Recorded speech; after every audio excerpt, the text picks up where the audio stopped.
Et si ce que vous appelez amour, loyauté, justice n'était qu'un déguisement habile, une mascarade subtile pour disfarcer quelque chose de bien plus sombre, un poison lent, sucré, presque indétectable, le ressentiment, pas celui que l'on avoue dans la colère explosive, non, celui qui s'infiltre en silence, s'enroule autour de vos gestes quotidiens, dicte vos choix, déguise vos faiblesses en vertu. Peut-être que ce qui vous lie aux autres n'est pas la lumière de l'affection, mais une chaîne forgée dans le feu de vos impuissances retournées contre le monde.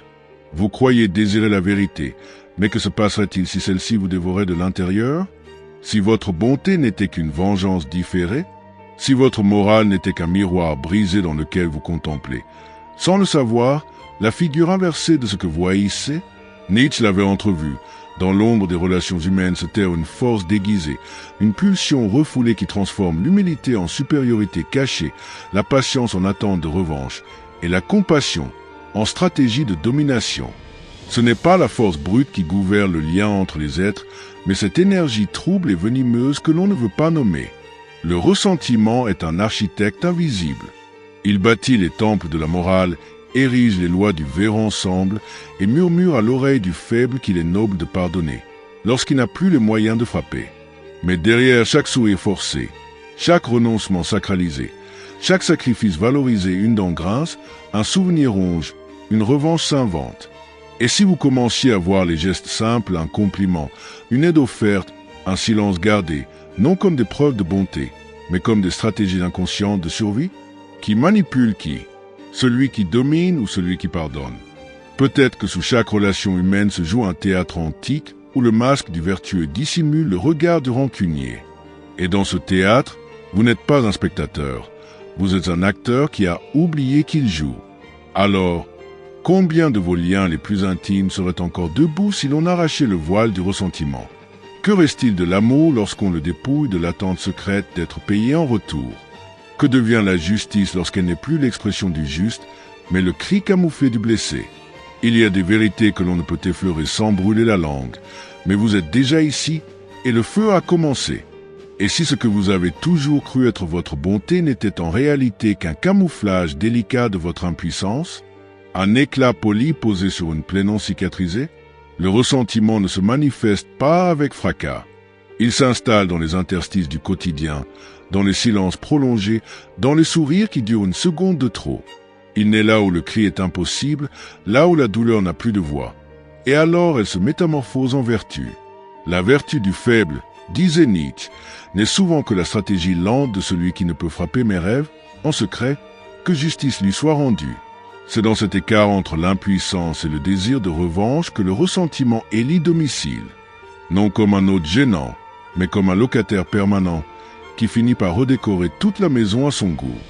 Chaque fois que vous dites « ce n'est pas grave », mais qu'au fond quelque chose en vous saigne, le ressentiment tisse une maille de plus dans sa toile. Chaque fois que vous vous effacez pour éviter le conflit, mais que l'amertume reste invisible et tenace, il se renforce. Il se glisse dans vos relations les plus proches, se nourrit de vos déceptions, se faufile dans vos souvenirs d'enfance, dans ces moments où l'on vous a dit « sois fort », quand vous auriez eu besoin de pleurer. Et à force de taire vos révoltes, vous avez fini par croire qu'elles étaient résolues. Mais elles ne le sont pas. Elles ont simplement changé de nom. Vous les appelez patience, tolérance, sagesse. Mais dans leur ombre, il y a une colère ancienne qui n'a jamais trouvé sa bouche. Et c'est ainsi que le ressentiment devient moteur. Pas un moteur de transformation, mais de répétition. Il pousse à redonner ce que l'on a reçu, pas en geste, mais en attente. Vous aimez, mais exigez d'être aimé en retour avec la même intensité, comme si l'équilibre parfait devait réparer l'injustice passée. Vous pardonnez, mais vous espérez, en secret, que l'autre reconnaîtra un jour votre grandeur d'âme. Vous aidez, mais espérez être vu, remercié, valorisé, et si ce n'est pas le cas, un goût amer reste suspendu au fond de la gorge. Ce n'est pas l'amour qui vous fait agir. C'est la fin, fin de réparation. Fin de reconnaissance, fin de revanche douce. Car le ressentiment ne se venge jamais avec bruit. Il se venge en souriant. Et quand cette logique s'installe, tout devient transaction. Le lien humain se transforme en comptabilité émotionnelle. Qui a donné le plus? Qui a fait l'effort? Qui doit quoi à qui? Même la générosité devient suspecte, car elle peut cacher une attente de retour. Et vous ne savez plus aimer sans calcul, ni offrir sans vouloir récolter. Le ressentiment a corrompu le don, et même votre silence devient un message, une preuve de votre douleur sublimée. Vous ne parlez pas, mais vous attendez que l'autre comprenne. Vous ne réclamez pas, mais vous souffrez de ne pas être deviné. Vous devenez prisonnier d'une attente invisible, d'un cri muet qui exige que l'univers entier compense ce que l'on vous a volé. Et voici le piège. Plus le ressentiment se nourrit, plus il se part des habits de la vertu. Vous devenez la personne qui comprend tout, celle qui pardonne toujours, celle qui aime sans limite. Mais à l'intérieur, vous vous videz, vous vous desséchez. Vous devenez un désert qui donne sans recevoir, qui console sans être consolé. Et chaque fois que vous êtes ignoré, oublié, blessé, une couche de plus se forme autour de votre cœur. Une armure invisible, construite avec des années de renoncement non choisi. Vous n'êtes pas devenu sage. Vous êtes devenu fatigué. Fatigué d'espérer. Fatigué de tendre la main. Fatigué d'attendre un retour qui ne vient jamais. Et cette fatigue se transforme en jugement, en froideur, en ironie amère, en ce regard distant que vous portez sur les autres, comme s'ils étaient tous naïfs, tous ingrats, tous un peu moins lucides que vous. Mais la lucidité, lorsqu'elle est née de la douleur non digérée, n'est pas lumière. Elle est une torche dans une grotte humide. Elle est claire, oui, mais elle noircit aussi les murs.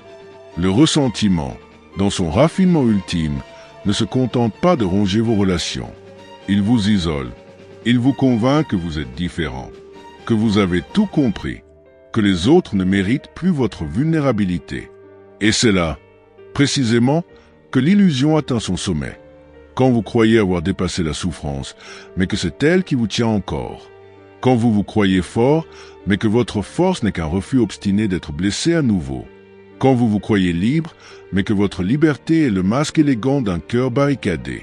Alors, combien de vos gestes les plus nobles sont nés de votre lumière et combien de votre douleur? Que reste-t-il de vous si l'on retire toutes les couches forgées par le ressentiment? Avez-vous aimé ou avez-vous voulu être aimé? Avez-vous aidé ou avez-vous espéré être vu? Avez-vous pardonné ou avez-vous attendu que l'autre souffre de votre silence? Il y a des vérités qui n'émergent que dans l'abîme.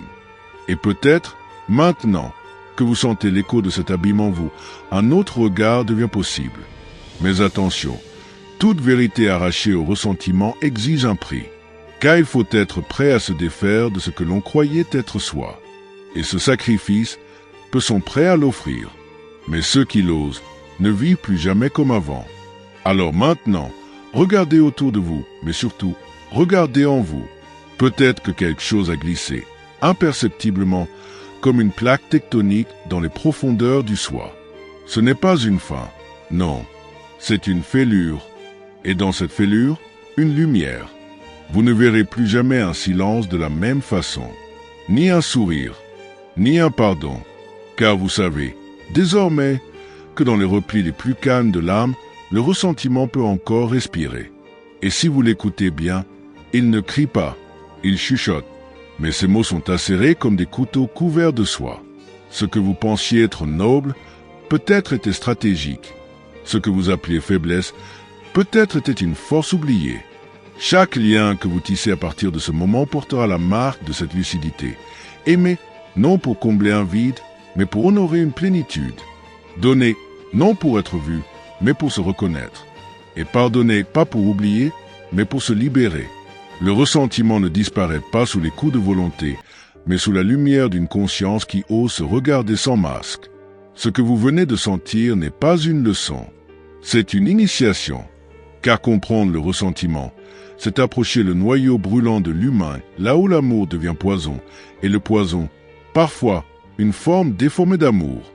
Et si tout cela ne vous a pas changé, alors relisez les silences, car c'est toujours là que la vérité se cache, non dans ce qui est dit, mais dans ce que votre cœur a entendu sans que personne ne le prononce.